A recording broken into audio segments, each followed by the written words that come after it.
Good morning बच्चों। हम लोग का नया सत्र शुरू हो चुका है। हम लोग 8th क्लास से नए क्लास में आप लोग पहुंच चुके हैं। विज्ञान विषय में आज हम लोग कोशिका की संरचना के बारे में जानकारी प्राप्त करेंगे। कोशिका जीवों की सबसे छोटी इकाई को कोशिका कहते हैं।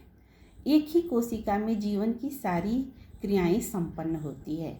कोशिका को संरचनात्मक, क्रियात्मक तथा एक पीढ़ी से दूसरी पीढ़ी में ले जाने वाले लक्षणों को इसी कोशिका में संपन्न होती है। अब हम कोशिका के बारे में विस्तृत जानकारी प्राप्त करेंगे। हम पहले पढ़ेंगे पादप कोशिका का इलेक्ट्रॉन सूक्ष्मदर्शी में हम कैसे उसके बारे में जानकारी प्राप्त करें।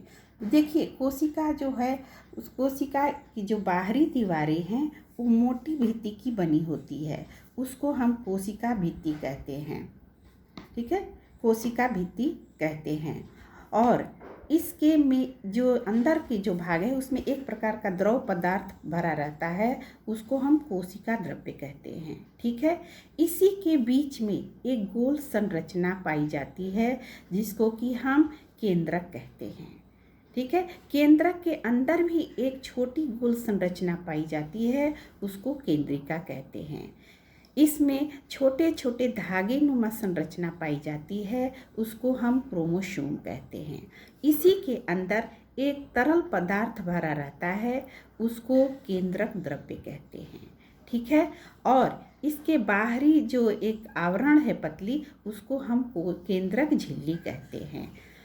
अब इसी पूरे में जो एक प्रकार का जीवद्रव्य भरा रहता है, लिक्विड पदार्थ भरा रहता है, इसमें कई प्रकार के अंग पाए जाते हैं। जैसे ये जो बड़ी गोल संरचना है उसको हम रिक्तिका कहते हैं। ठीक है, बाहरी वाली परत को रिक्तिका कला कहते हैं। इसी रिक्तिका को भंडार गृह कहते हैं। ठीक है, इसके बाद से है इसमें एक संरचना पाई जाती है अंडाकार, उसको हम हरित लवक कहते हैं, जिसमें कि क्लोरोफिल पाए जाते हैं। और इसी हरित लवक के कारण जितने भी पौधे होते हैं वो हरे रंग के होते हैं।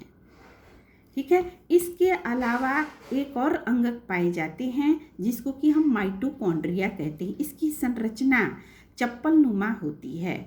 इसी माइटोकॉन्ड्रिया में इसको विद्युत गृह कहते हैं, यानी कि श्वसन के दौरान जो भी ऊर्जा बनती है इसी माइटोकॉन्ड्रिया में बनती है।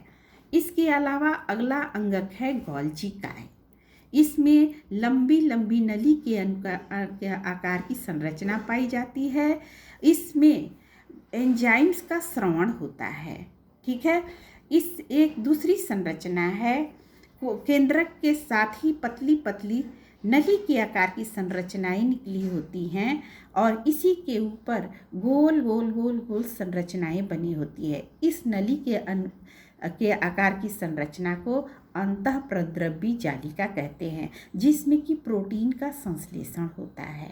ठीक है, और इसके ऊपर जो गोल गोल संरचना पाई जाती है उसको हम राइबोसोम्स कहते हैं। राइबोसोम्स का कार्य होता है प्रोटीन का संश्लेषण करना।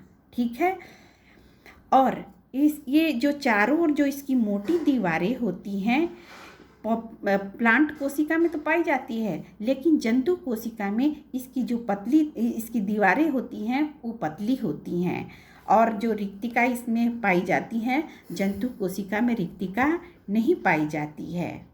ठीक है, तो ये कोशिका जो है ये पौधों में और जंतु दोनों में पाए जाते हैं। इस प्रकार इसके बारे में हम इसको संक्षिप्त रूप में आपको बताए हैं। इसकी डिटेल हम अगले क्लास में पढ़ाएंगे माइटोकॉन्ड्रिया के बारे में।